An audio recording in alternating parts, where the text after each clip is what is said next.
اب بھی آتی ہے سکینہ کی صدائیں لوگوں ہائے زندانوں سے اب بھی آتی ہے سکینہ کی صدائیں لوگوں ہائے زندانوں سے اب بھی آتی ہے سکینہ کی صدائیں لوگوں ہائے زندانوں سے اب بھی آتی ہے سکینہ کی صدائیں لوگوں ہائے زندانوں سے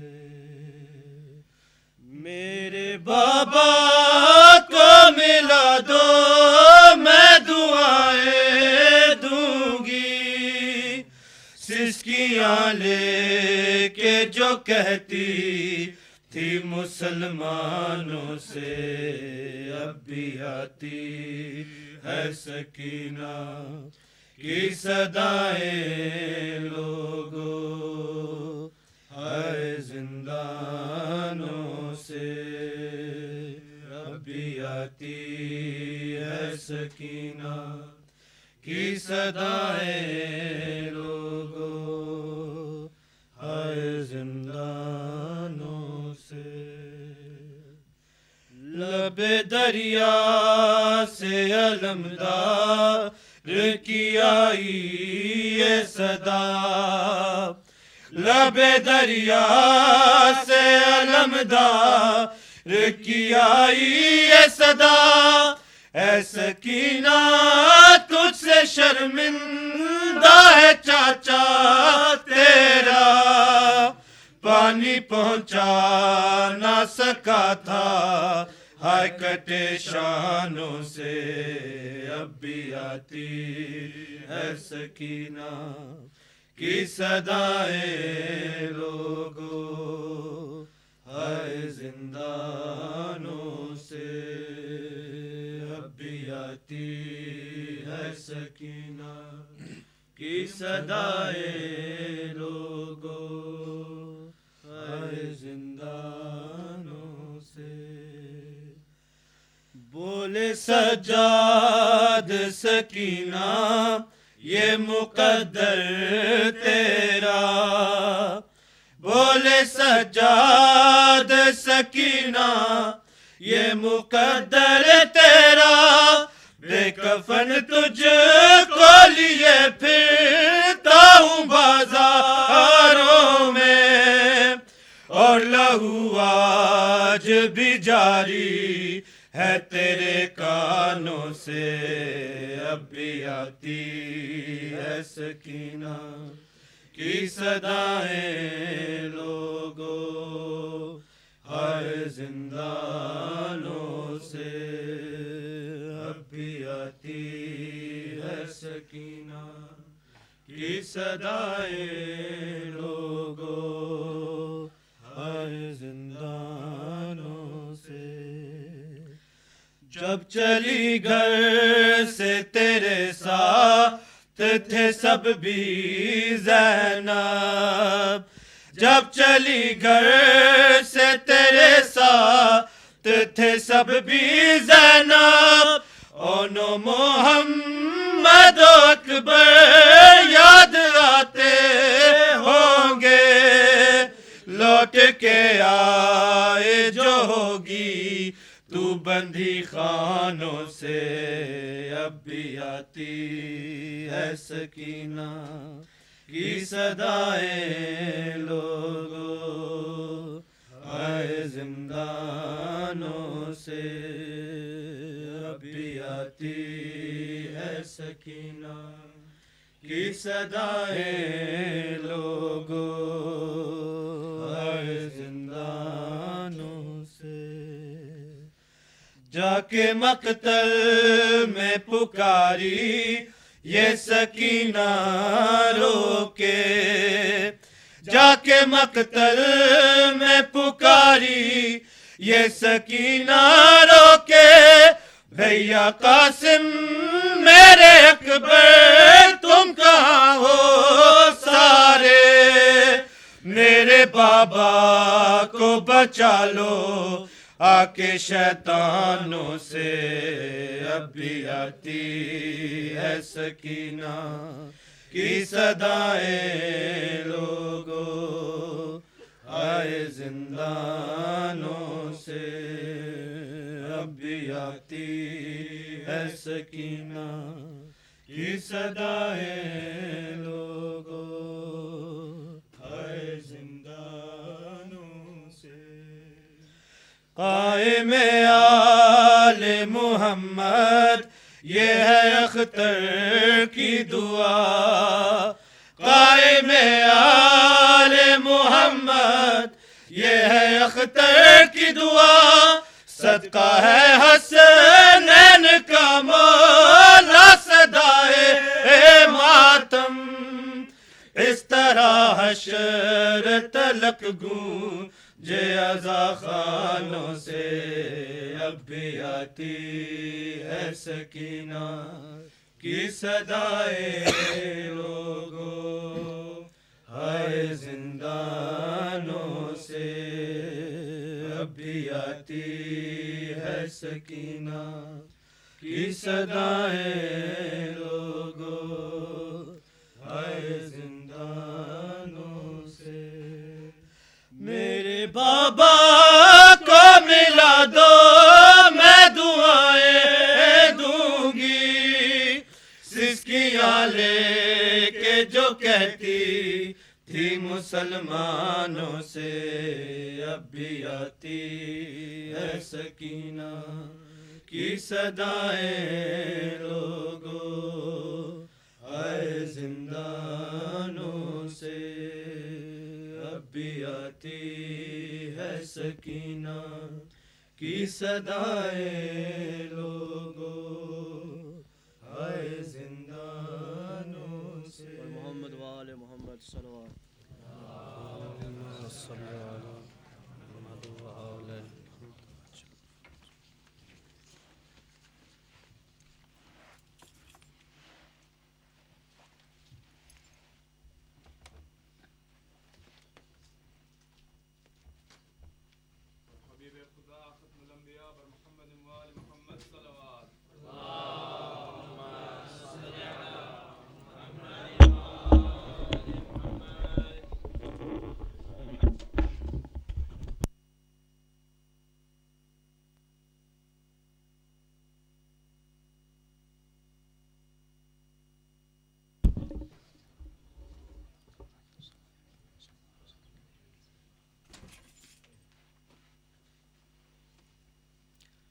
اعوذ باللہ من الشیطان اللعین الرجیم بسم اللہ الرحمن الرحیم الحمد للہ الذی لا يبلغ مدحته القائلون ولا يحصي نعماءه العادون ولا يؤدي حقه المجتهدون الذي ليس لصفته حد محدود ولا نعت موجود ولا أجل ممدود فطر الخلائق بقدرته ونشر الرياح برحمته ووتدى بالصخور ميدان أرضه والصلاة والسلام والتحية والإكرام على خير خلقه ونور عرشه أفضل الأنبياء والمرسلين حبيب إله العالمين أبي القاسم محمد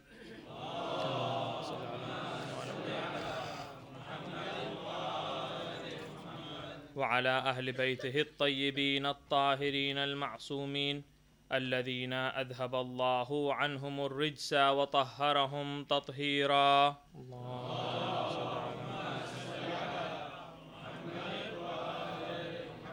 وأما بعد فقد قال الله سبحانه وتعالى في كتابه المجيد وفرقانه الحميد وهو أصدق القائلين بسم الله الرحمن الرحيم ذلك ومن يعظم شعائر الله فإنها من تقوى القلوب صلوات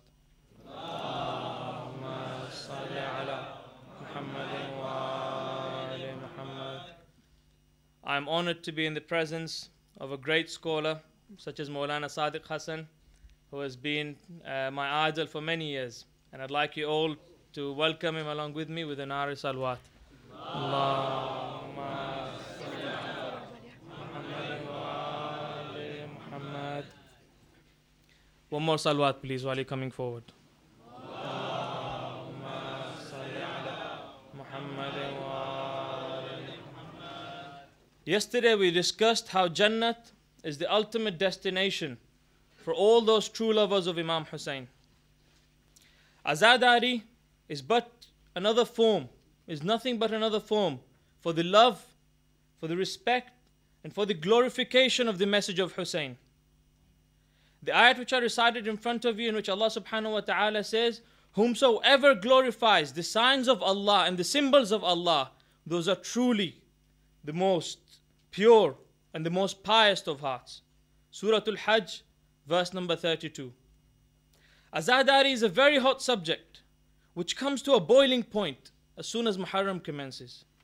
And it's always the same argument. Why do we carry on crying for Hussein who died 1400 years ago?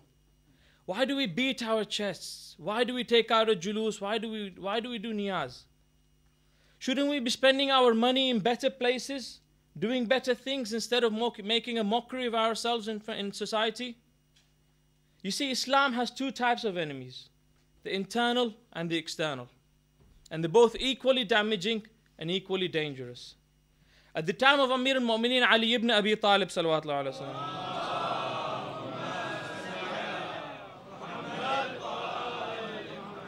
he would often ascend the pulpit and he would announce, Saluni qabla an tafqiduni. Once one man stood up and he says, Oh Ali, can you tell me how many pieces of hair do I have on my head? Imam Ali looked at that man and he said, May Allah's lanat be on you. For you have not asked that question to gain any knowledge, but simply to waste time and to start an argument for the sake of arguing. Imam Ali turned around to that man and said, I can tell you how many pieces of hair you have on your head, but I will not sink to your level. Instead, I will tell you that your son will kill my son Hussein in years to come. The point is that your Imam has sent his lanat to the people who start an argument for just the sake of arguing and wasting time, and not for the benefit of the religion and the benefit of the community as overall.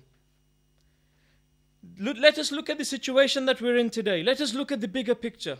Today, the enemy wants us to remain divided at a community level, because that would mean that we'll remain divided at the ummah level. The enemy, day after day, month after month, year after year, is in pursuit, is testing your patience. They're looking at the level of water in our pool. They want to see how low have we sunk as Muslims. And so they began their attacks. 1979, the book, Satanic Verses, was published. And no one did anything.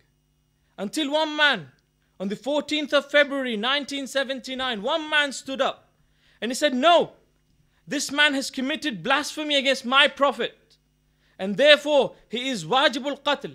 All of a sudden we saw the whole ummah unite. They go out on marches, they went out on juluses, and they held his banners. The enemy thought, hold on, these guys have got guts. And so over the years that went by, they changed their strategy. They wore you down. They called you terrorists. They called you extremists. They called you fanatics, just to see whether you're willing to compromise your religion. And compromise we did. 2006 is a black year for Islam. It's a year in which the Prophet of Islam was attacked, visually insulted by cartoon images. And what happened? Let us face it, nothing really. The majority of the Muslim Ummah sat in their houses with a cup of tea in their hand and they said, freedom of speech, what can we do? Boom, victory for the enemy. The enemy thought to themselves, fantastic. But then they remembered that there was a particular group of people which caused us a lot of headache a few years ago, led by that man with a black turban on his head. What a great man was he. And so they decided to test you, the Shias. Remember, brothers and sisters, all these terrorists and fanatics are nothing but puppets, playing in the hands of the bigger powers, the powers that think that they control this world. And Allah says, وَمَكَرُوا وَمَكَرَ اللَّهِ. They have plotted and Allah has plotted as well. Allah somewhere else mentions, لَأَغْلِبَنَّ أَنَا وَرُسُلِي. It is me, I and my prophets will be the victors. You do what you want. And so on the 22nd of February 2006, they attacked the father and the grandfather of your 12th Imam, Imam Sahib al-Asri wal Zaman.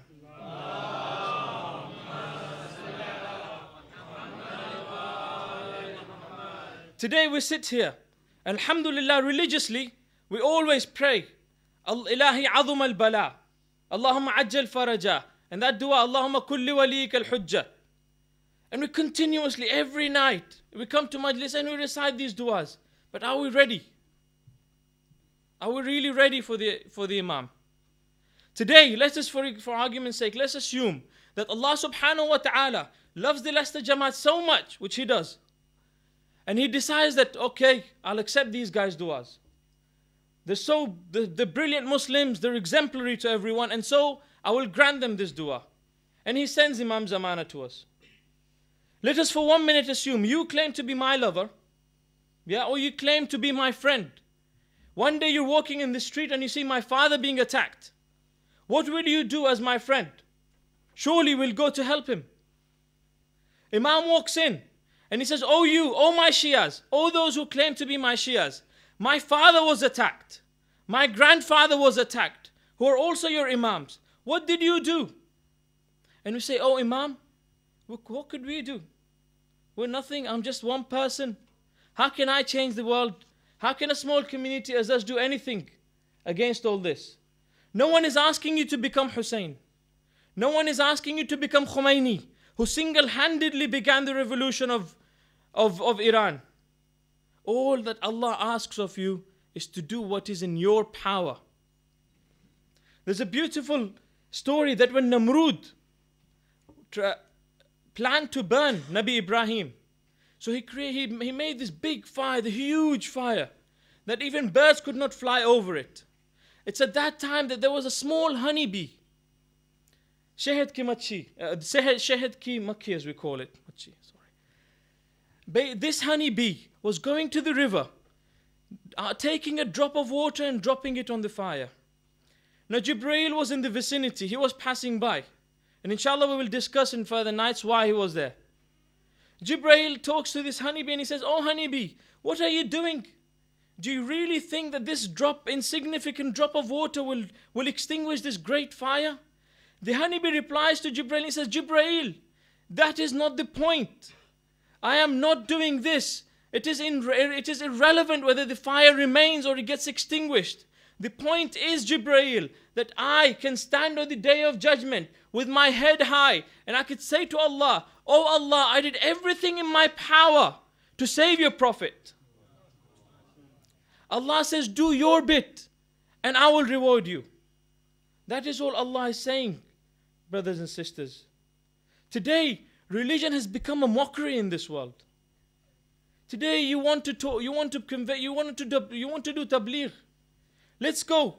Inshallah, in what's Easter coming now? The Christian tablighers will be at the clock tower. Every year, they're there. Yeah? And they shout their heads off, tabligh, blah, blah, blah. No one wants to listen to them. No one cares, brothers and sisters. Yeah? You are terrorists. Full stop. Yeah? Today, when we go out on the streets, 600-700 people marching on the streets of Leicester, or wherever in the world, shouting, "What, Ya Hussein," beating their heads, beating their hands. Yeah? Men, women, children, all together. We are passing a message, brothers and sisters. When the enemy sees, there are 3 messages that I think we're passing to the enemy. When we go in the pitch winter, in the cold, and it has been cold this year and last year, when we go out there, the enemy looks at these 600-700 people and he sees these men and women and children in a synchronized manner, united, beating their chests, shouting, "Ya Hussein." The enemy looks at this and he's dazzled and he thinks, how can I? The enemy starts thinking, hold on for a minute. If these 600-700 people, these crazy people who are willing to beat themselves to death For the sake of this man they call an imam. Do I really want to be picking a fight with them? Do I really want to mess with these guys who are willing to beat themselves to death? Do I want to be picking a fight with their imams? That's number one. Number two, it gives you, the tablighees, a chance to do tabligh. When we're on the street, those of you who are in the julus, you would have noticed that people come out of their houses. They want to take your pictures. People leave their businesses, they come and see you. Why? That is your chance. You go approach them and you say, pretty crazy, isn't it? Would you like to know why they're doing that? 99% of people, I guarantee you, will say yes. That is your time. That is your chance to put the seed in their heads, to create that doubt in their religion and to convert them to your religion. Because you have shocked them. Because you've created a state of shock for them. Number two, that you get the chance to do your tabligh in that way. Number three, and most important of all, I go on the streets and I shout, Ya Hussein, I beat my chest. Why? Because I want to pass a message to the new generation of Bani Umayyah, to these takfiris, to these wabos. I want to say to them that, look, you thought you killed Hussein 1400 years ago. This is the matam that you stopped Zainab from doing. These are the tears that you stopped Sukaina from shedding. This is the azar that you stopped Sajjad from doing. I am on the street. I am shouting, Ya Hussein. I am beating my chest. And I am saying to you that Hussein is as alive today as he was yesterday and as he will remain till the day of judgment.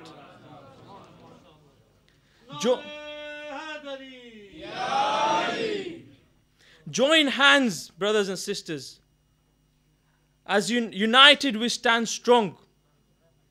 Am I saying that matam and julus and niyaz is the only form of tabligh? Absolutely not.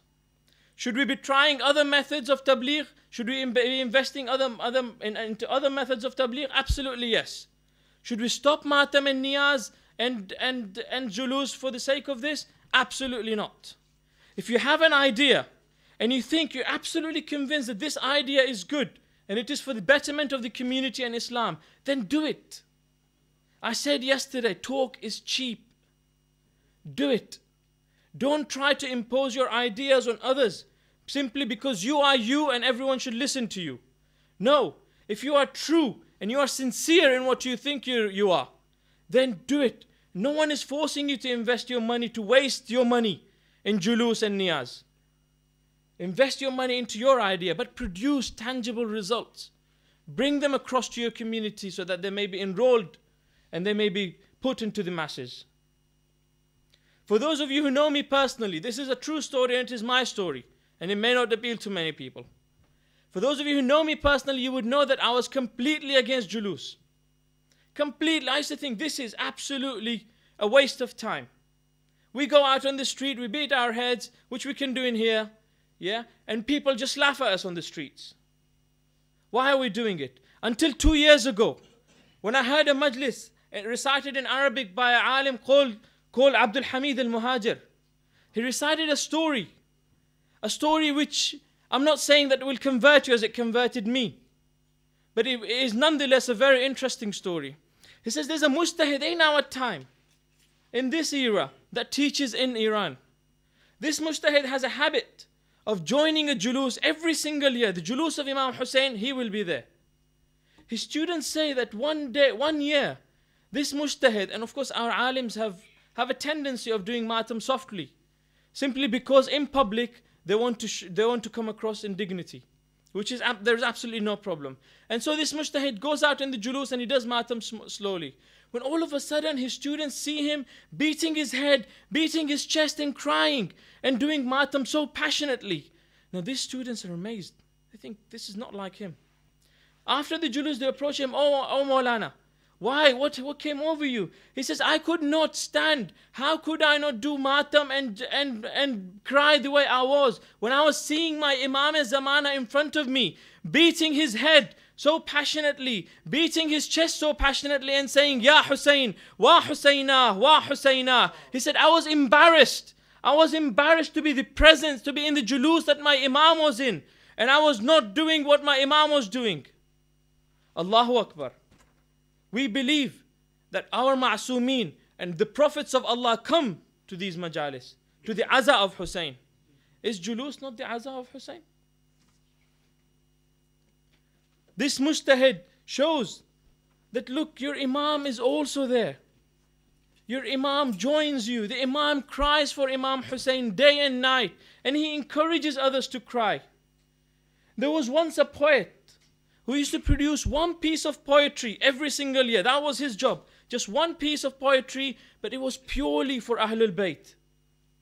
This poet says, one year, my mind went completely blank. I could not think of anything to write. He says that while I was in that state and the time had come for the publication, he says, I was sitting one day in my house and a thought occurred to me that what am I going to do? What am I going to do? And all of a sudden I heard the door knock. The door knocked. I asked, who is it? He said, I'm a guest. He says, please come in. The guest said, oh poet, I hear that you publish every year a poetry on Ahlul Bayt. I would like to be the first one this year to hear your poetry. This man said, oh brother, I am sorry. I apologize. I have not been able to do anything this year. This year my mind has gone blank. I cannot think of anything. The man said, no, there is no way. He says, you must have some sort of a thought in your head. He says, well, just before you knocked my door, I have thought this year I would like to do something for Imam Hussein.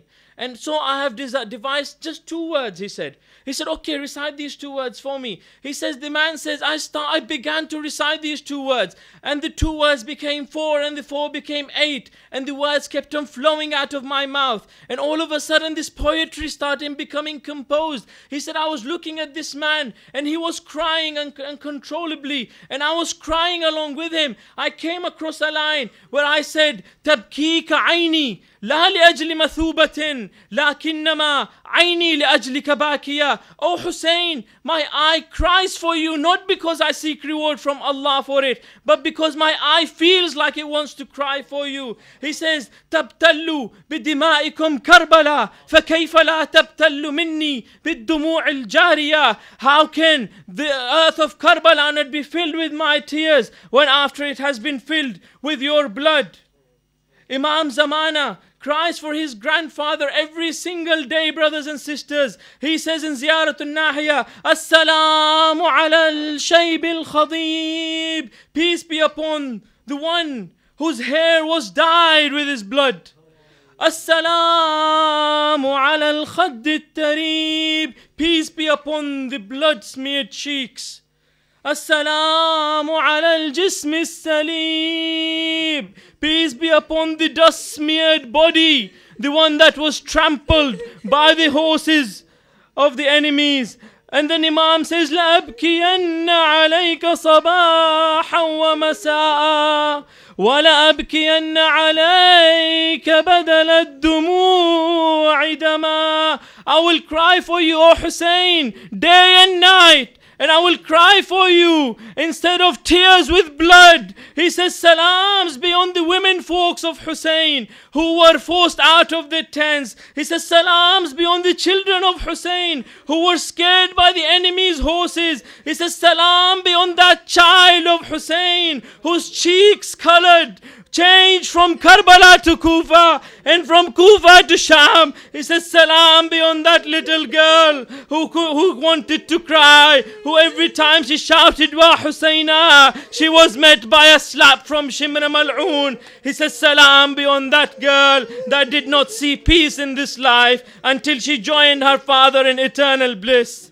Ala la'natullahi ala al-qawmi al-zalimin. وسيعلم الذين ظلموا أي منقلب ينقلبون. اللهم اغفر للمؤمنين والمؤمنات والمسلمين والمسلمات الأحياء منهم والأموات وتابع بيننا وبينهم بالخيرات إنك مجيب الدعوات إنك قاضي الحاجات إنك على كل شيء قدير. ربنا تقبل منا إنك أنت السميع العليم.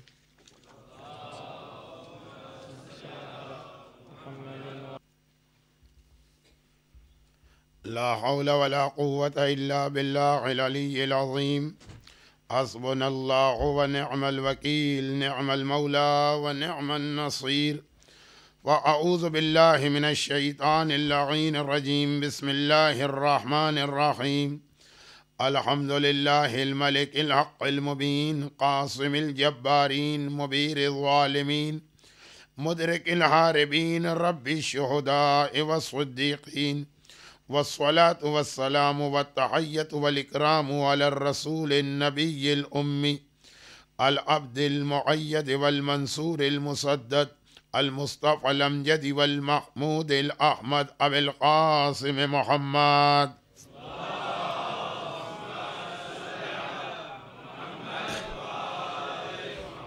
وآله وعطرته وأهل بيته الطيبين الطاهرين المعصومين المظلومين المكرمين المنتجبين الميامين سيما على الإمام المنتظر والحجة الثانية شرجل اللهم له الفرج ولعنة الله على أعدائهم أجمعين.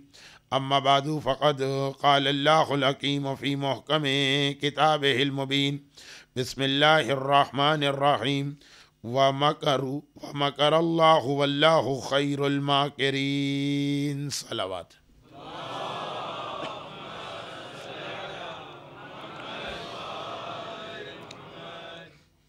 فورٹین 27 ہجرہ کے عشرہ زینبیہ کی پہلی مجلس.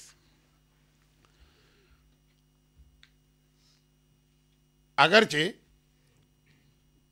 ان مجالس کے لیے ایک سبجیکٹ یا ایک ٹاپک تو ہے اور شاید جماعت نے اسے اناؤنس بھی کر دیا ہو، لیکن آج پہلی مجلس ہونے کی وجہ سے میں ڈائریکٹ اپنے اس ٹاپک پہ بات نہیں کروں گا. بات ہوگی اسی ٹاپک پر، لیکن آپ کو ایسا فیل ہوگا کہ جیسے میں ٹاپک سے ہٹ کے بات کر رہا ہوں. انشاءاللہ بات کی مجلسوں میں جب ڈیٹیل کے ساتھ اس ٹاپک پہ بات ہوگی تو آج کی مجلس بھی آپ یہ محسوس کر لیں گے کہ اسی ٹاپک پر ہے. اور آج کی اس مجلس کے لیے قرآن کریم کی جس آیت کی تلاوت کی گئی اس کا اردو ترجمہ تو یہ ہے کہ یہ لوگ اگینسٹ اللہ یا اگینسٹ اسلام اپنی پلاننگ کر رہے ہیں اور اللہ کی اپنی ایک پلاننگ ہے. غالباً انگریزی میں بھی ایسی کوئی سینگ ہے کہ گاڈ پلیز ان دا مسٹیریس ویز مکرو و مکر اللہ. ہر دور کا انسان اللہ کے اگینسٹ، اسلام کے اگینسٹ اپنے حساب سے چلتا ہے، لیکن جو فائنل سے ہے یا جو اختتام ہے یا جو رزلٹ ہے وہ وہی ہے کہ جو اللہ چاہتا. عشرہ زینبیہ، یہ عشرہ دراصل حسین کی وکٹری کا ایک اعلان ہے. جیسے آج کل یورپ میں اور خود آپ کے یہاں انگلینڈ میں بھی سیکنڈ ورلڈ وار کے حوالے سے ڈی ڈے، وکٹری ڈے، اس انداز کے مختلف ڈیز منائے جاتے ہیں. لیکن بہت پہلے سے اسلام نے ہمیں عشرہ زینبیہ کے لیے حدیث کے ذریعے سے، بہت ہی مشہور حدیث ہے ہمارے 11th امام کی کہ سائن آف مومن 5 ہیں. ہمارا 11واں امام امام حسن عسکری علیہ الصلاۃ والسلام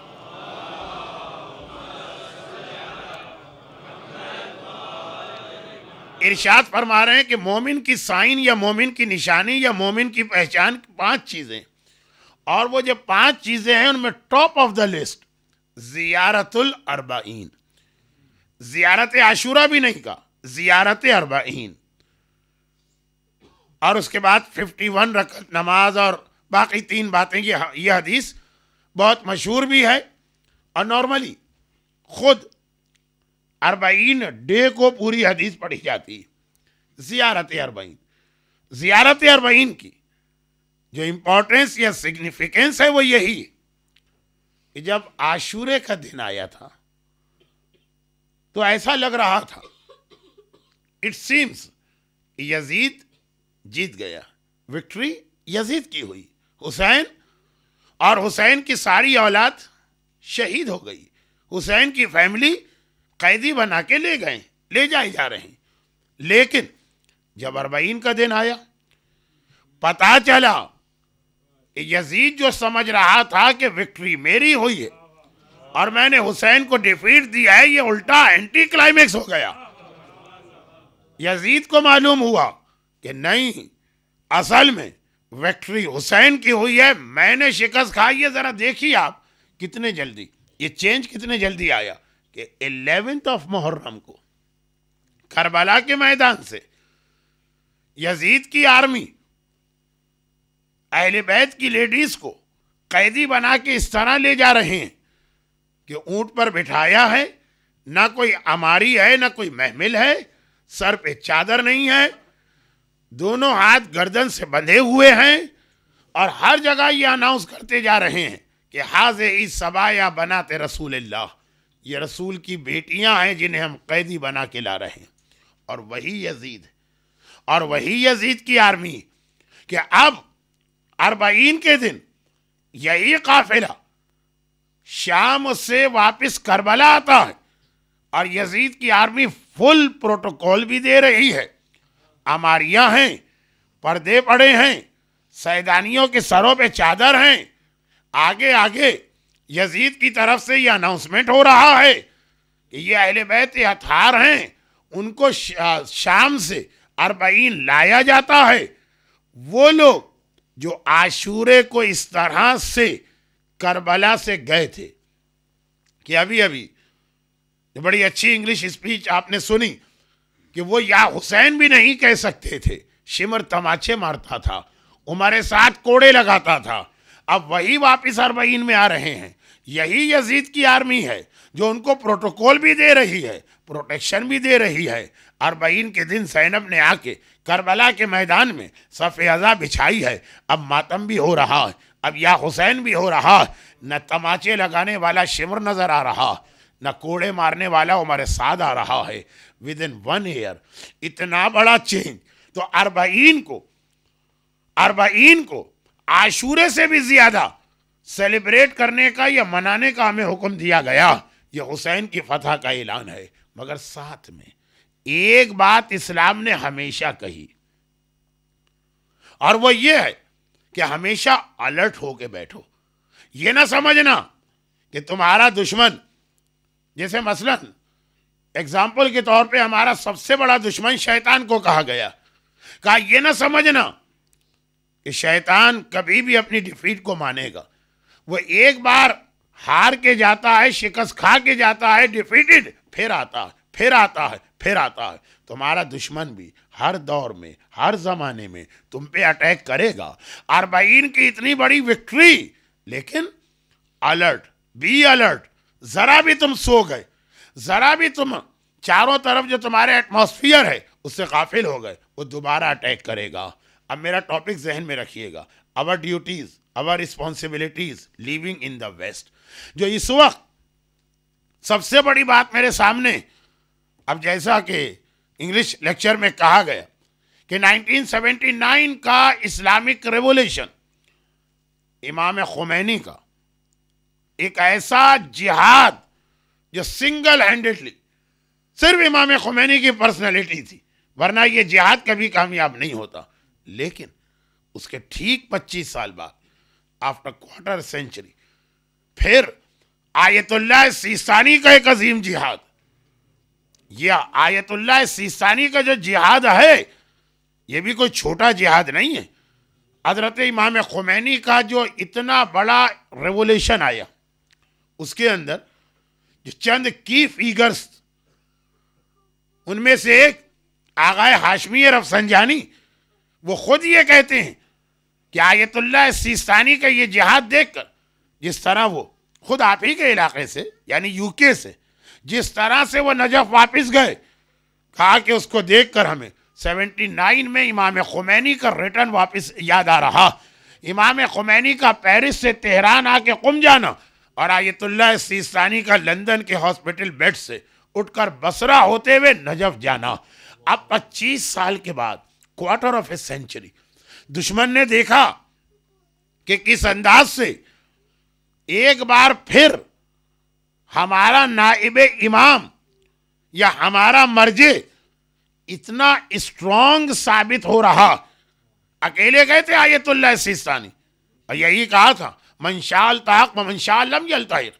میں بصرہ سے نجف جا رہا ہوں, جس کا دل چاہے میرے ساتھ آ جائے, دل نہ چاہے میرے ساتھ نہ آئے.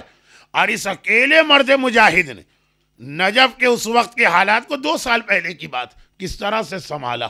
تو میں ایک بات کہتا ہوں, اور یہ بہت اہم بات, اس لیے کہ اس کے سائن دنیا میں شیعوں میں نظر آنے لگے. وہ یہ کہ 40 حسین کی وکٹری ہے, اور آج کے اس دور میں بھی کلو ارضن کربلا کلو یومن عاشورہ کے اس پرنسپل کی بنا پر اسی انداز کا آج کا یزید دوبارہ یہ چاہے گا کہ دوبارہ ہم پہ اٹیک کرے اور ایک خاص طریقہ اختیار کرے گا. کربلا 40 حسین کی فتح کا اعلان. کیا آپ کو معلوم ہے کربلا میں حسین کے اگینسٹ جو ٹولز استعمال ہوئے, ویپن استعمال ہوئے, ہتھیار استعمال ہوئے, ان میں ایک بہت ہی امپورٹنٹ تھا.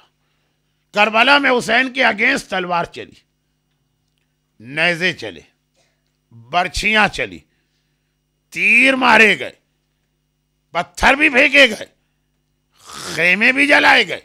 وہ تو ساری چیزیں آپ کے نالج میں, لیکن ایک بہت ہی امپورٹنٹ چیز, اور ہو سکتا ہے کہ میرے ٹاپک میں آگے چل کر ایک اور کانٹیکس میں یہ چیز آئے جو آپ نے ایک لفظ سنا ہوگا, دجال.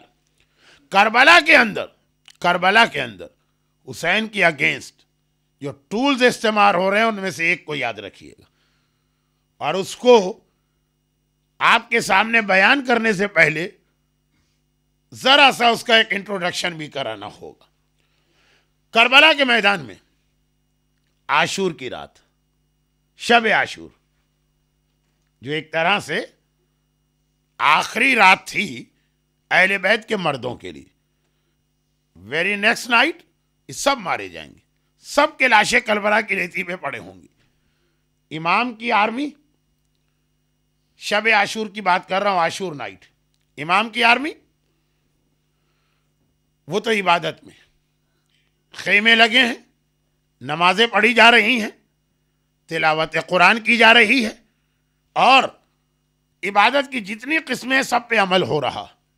یزید کی آرمی کوئی میچ نہیں, کہا 72 حسین کے پاس, کہا مور دین 30,000, یہ منیمم فیگر میں نے بتایا, منیمم فیگر جو ہسٹری میں آیا ہے وہ 30,000, ورنہ 3,300,000 تک کا فیگر موجود ہے. 30,000 ہم منیمم کو لیتے ہیں, 30,000 اور 72, کوئی میچ ہے دونوں میں, کوئی مقابلہ ہے. مگر یہ 30,000 کی پوری فوج یزید کی عاشور کی پوری رات ایک ایمرجنسی قسم کی وہاں پہ میٹنگ ہو رہی ہے. بڑے بڑے جو یزید کے سردار ہیں, عمر سعد ہو کہ شمر ہو کہ خولی ہو کہ ہرملہ ہو, وار کونسل ایک ٹینٹ میں جمع, اور پوری رات یزید کی آرمی میں ایک ہی 1 پوائنٹ ایجنڈا, صرف ایک پوائنٹ ہے جس کے اوپر بحث ہو رہی کہ we are 30,000 but it seems very difficult for us. کل ہم جیت جائیں یہ بہت مشکل ہے. 30,000 ہے لیکن وہ 72 کو دیکھ کر کہہ رہے ہیں کہ ہم نہیں جیت سکتے. اچھا اب کیسے؟ 72 کی بات بھی نہیں, 72 کی آرمی میں ایک ایسا سپاہی, اس کی وجہ سے پوری عاشور کی رات لشکر یزید دے آر پریٹی شیور کہ جب تک کہ یہ ایک سپاہی حسین کے پاس ہے ہم نہیں جیت سکتے. اور اس کا نام ہے باب الحوائج ابو الفضل العباس. پوری رات صرف 1 پوائنٹ ایجنڈا کہ کیا جائے کہ حسین کو کنٹرول, عباس کو کنٹرول کرے. اچھا اب اس کے لیے ذرا سی تفصیل یہ بتا دی جائے, اور ذرا وقت ملا ہے تو ذرا ٹاپک سے ہٹ کے بھی ایک چھوٹی سی بات ہو جائے. اس لیے کہ آج کل تو ساری دنیا میں لیکن اسپیشلی ویسٹ میں رہنے والے لوگ ایک سوال کرتے ہیں, لیکن جیسا کہ میں نے کہا کہ ساری دنیا کے لوگوں کا سوال وہ یہ کہ آخر ہم شریعت پر اور اس شریعت کے اتنے مشکل مسئلے کیوں آخر اس پہ عمل کریں؟ وائی؟ اس کا بینیفٹ کیا؟ داڑھی کیوں رکھیں؟ ہماری عورت حجاب کیوں کرے جبکہ حجاب is not so easy especially in the west. چلے ایران میں ہے, عراق میں ہے, اور یہاں کے ہمارے یہ بچے ینگسٹر کیوں اپنے آپ کو میوزک سے یا ڈسکو سے یا نائٹ کلب سے یا ان چیزوں سے بچائیں؟ آخر کیوں کیسینو نہ جائیں یا گیمبلنگ میں حصہ نہ لیں؟ نمازیں کیوں پڑھیں؟ خمس کیوں پے کریں؟ بظاہر پوری شریعت بہت ڈیفیکلٹ لگتی, اور جیسا کہ میرے ایک دوست نے کہا بھی تھا کہ ایسا لگتا ہے کہ دنیا میں جتنی ٹیسٹی اور مزیدار اور اٹریکٹیو چیزیں ہیں وہی سب اللہ نے جان بوجھ کے حرام کی. شراب حرام کر دی, برگر یہ جو فاسٹ فوڈ کے چین ہے یہ حرام کر دی. بھئی حرام کرنا تھا کوئی کریلا ٹائپ کی کوئی سخت سی بٹر سی چیز کو حرام کرتا. لوگوں کی سمجھ میں شریعت نہیں آ رہی کہ ساری مزیدار چیزیں جو ہیں وہ تو شریعت میں حرام کر دی گئی, جو بالکل بیکار سی چیزیں ہیں ربش ٹائپ کی اس کو حلال کر دیا. تو یہ عجیب سی شریعت. تو ایک آدمی آخر یہ سیکریفائس کیوں دے؟ اب یہ اس کے جواب تو بہت ہو سکتے ہیں, لیکن بات چونکہ ابو الفضل العباس کی ہوئی تھی اس لیے میں کہہ رہا ہوں کہ اس کانٹیکس میں ایک بات آ جائے, اور وہ یہ کیا ایک بہت ہی امپورٹنٹ بات, باب الحوائج. یہ حضرت عباس کا one of the most famous title.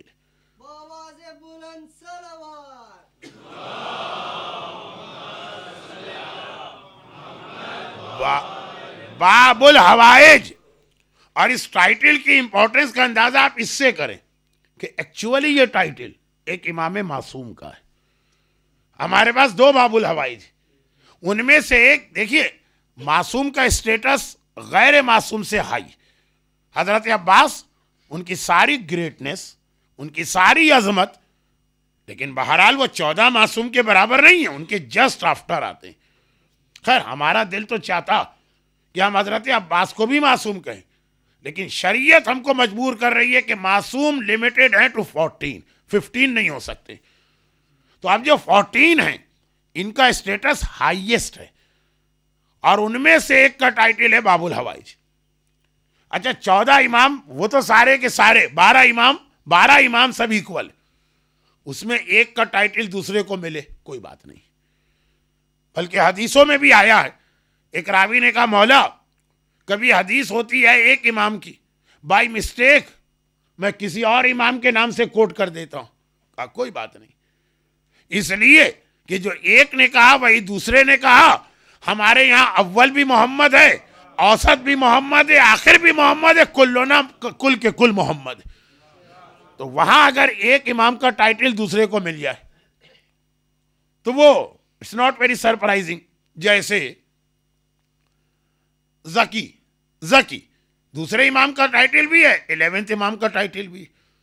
تو چلے یہ سارے امام تو برابر, لیکن امام کا ٹائٹل کسی غیر معصوم کو ملے, اس کا مطلب یہ کہ غیر معصوم ہاؤ گریٹ, کتنا بلند ہے کہ جو امام معصوم کا کیریکٹرسٹک ہے وہ اس میں پایا جاتا.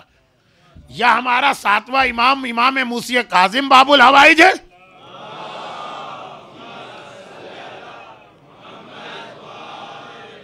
یا حضرت عباس باب الحوائج ہیں. 7ویں امام پھر امام معصوم ہیں, 12 امام میں بھی آتے ہیں, 14 معصوم میں بھی آتے ہیں. مگر کتنی بڑی پرسنالٹی ہے حضرت عباس کی کہ ان کو بھی وہی ٹائٹل ملا. اب حضرت عباس کو جو ٹائٹل ملا اس کا ایک ریزن سمجھ لیجیے. یہ ریزن جو ہے نا یہ بہت امپورٹنٹ بات ہے. روایتوں میں ہم سے بھی یہی بات کہی گئی, لیکن پہلے حضرت عباس کے حوالے سے. وہ یہ کربلا میں جتنے بھی تھے 72 یا 100 یا 108. 72 کوئی ہارڈ اینڈ فاسٹ نمبر نہیں ہے، اس میں بھی روایتوں میں تھوڑا تھوڑا سا اختلاف ہے. بہرحال جتنے بھی تھے، ان میں سے کربلا کے لیے سب سے بڑی دعا اور تمنا حضرت عباس کی تھی. میں دوسروں کی توہین نہیں کر رہا ہوں، لیکن ہسٹری کے اعتبار سے بات کر رہا ہوں. مولا عباس کی ولادت سے پہلے ہی مولا علی نے کہا تھا کہ اب مجھے ایک ایسا بیٹا چاہیے جو کل کربلا میں میرے حسین کے کام آئے گا. اور جب مولا نے شادی کی تو یہی کہہ کر ام البنین کو سرچ کیا گیا کہ ایسی فیملی ڈھونڈو جو بہت ہی بریو، بہت ہی بہادر ہو، تاکہ مجھے ایسا بیٹا ملے جو میری طرح سے بہادر. کیونکہ ہر ماں اس کی کوالٹیز اس کی اولاد میں آتی. کہا کہ میں یہ شادی not for the sake of شادی نہیں کر رہا ہوں، یہ شادی تو only for the purpose of Karbala ہو رہی. عباس پیدا ہوئے. اچھا، شادی سے پہلے کہا، جب اپنے بڑے بھائی سے کہا کہ جا کے ڈھونڈیے تو یہی کہہ کے ان کو یہ مشن دیا گیا. پھر جب شادی ہوئی، ام البنین آئی. اس دن بھی میرے مولا نے جملہ کہا. دیکھیے، میں آپ کا ٹائم ویسٹ نہیں کر رہا ہوں، میں آپ کو دو بہت امپورٹنٹ پوائنٹس کی طرف لے جا رہا ہوں. ایک اوور آل شریعت سے ریلیٹڈ ہے، اور دوسرا آج کل ہمارے اگینسٹ ہمارا دشمن، اسپیشلی 79 میں امام خمینی کا ریولیشن اور 2005 میں آیت اللہ سیستانی کا ریولیشن، اس کی وجہ سے جو ہمارا اینیمی اب ہم کو مس گائیڈ کرے گا، اس کے لیے یہ دو باتیں بہت ضروری ہیں. حضرت عباس شادی ام البنین سے ہوئی. اس دن بھی میرے مولا نے یہ کہا. بھول گئے وہ روایت کہ شب عاشور مولا عباس کو آقا حسین نے ایک مشن دے کے بھیجا تھا، ساتھ میں اپنے دو صحابیوں کو. ایک کا نام حبیب ابن مظاہر، ایک کا نام بریر حمدانی. کہا کہ تم بھی چلے جاؤ، عباس کے ساتھ تم بھی چلے جاؤ. اب یہ دونوں جب عباس کے ساتھ چلے تو ایک دوسرے سے کہنے لگا، یہ دونوں مولا حسین کے بچپنے کے دوست ہیں، اور اس وقت جب مولا علی نے ام البنین سے شادی کی تھی، اس شادی میں دونوں تھے. ایک دوسرے سے کہنے لگے، کیا تمہیں یاد ہے جب عباس کی ماں شادی کے بعد مولا کے گھر آئے تھے اور مولا نے ولیمہ کیا تھا؟ تو یاد ہے کہ مولا کیا کہہ رہے تھے؟ حبیب نے مثلاً بریر سے کہا. بریر نے کہا، حبیب وہ بھی کوئی بھولنے کی بات ہے، ابھی تک یاد ہے. مولا بار بار کہہ رہا تھا کہ یہ شادی تو میں نے صرف اس لیے کی ہے کہ کربلا میں میری بہادری کا ایک میرا وارث ہو جو میرے حسین کے کام آئے. آقا عباس سمجھ گئے کہ یہ آخر یہ دونوں اتنی پرانی بات 35 ایئرز بیک، 35 سال پرانی بات آج کیوں کر رہے ہیں.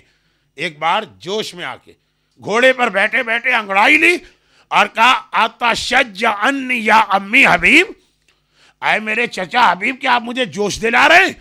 آقا حسین سے اجازت لے کے آئیے، کل شام تک کوفے پہ آقا حسین کا علم لہرا رہا ہوگا. لیکن جو بات میں کہہ رہا ہوں ہسٹری کو ٹریس آؤٹ کر رہا ہوں. مولا نے شادی سے پہلے کہا، اے میرے بڑے بھائی عقیل، ایسی لڑکی کو ڈھونڈیے. شادی کے دن کہا، ولیمے کے دن کہا، جس دن عباس پیدا ہوئے.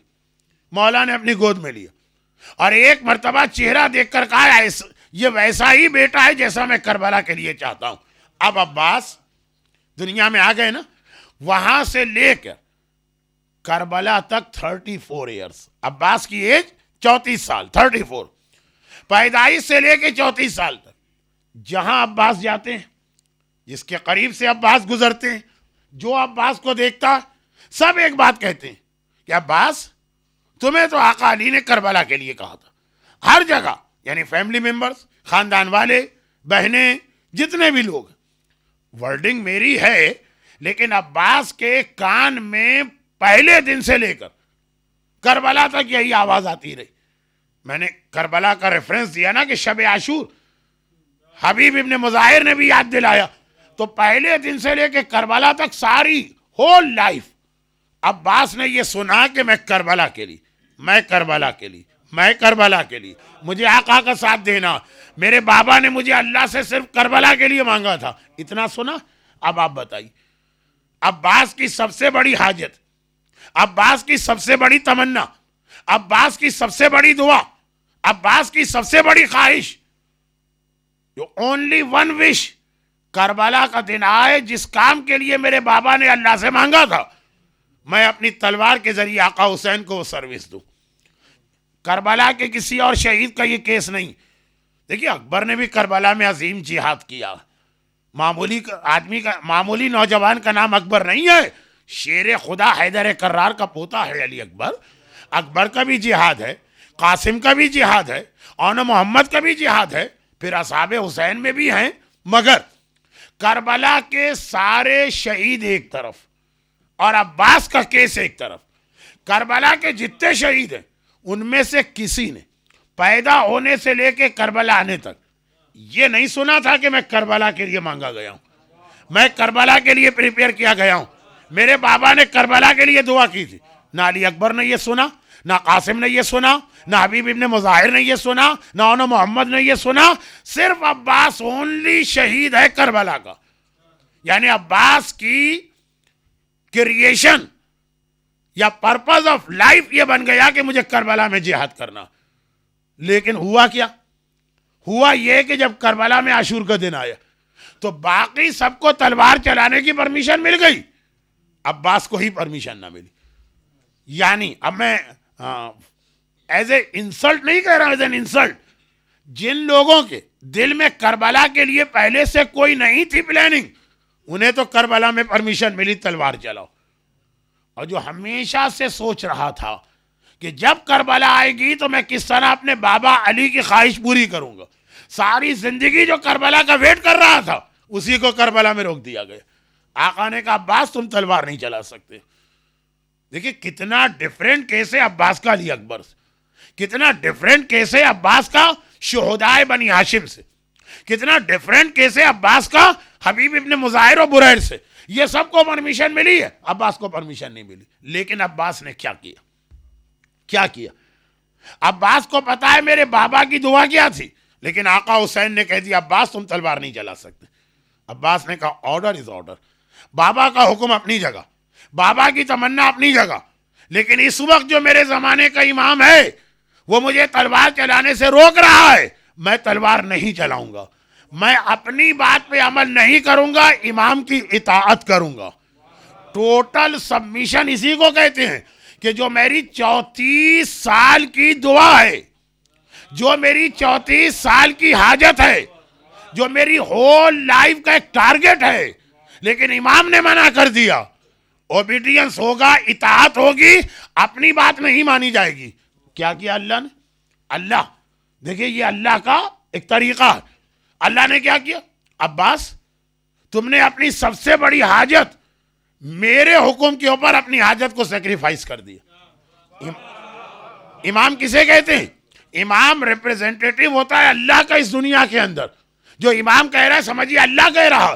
عباس، اللہ نے کہا عباس سے تم نے اپنی سب سے بڑی حاجت قربان کر دی میرے آرڈر کے اوپر، تم نے میرے نام پہ یہ سیکریفائز دیا ہے، تو چلو اب میں تمہارے نام پر قیامت تک جو بھی حاجت لے کر آئے گا اس کی حاجت کو پورا کروں گا.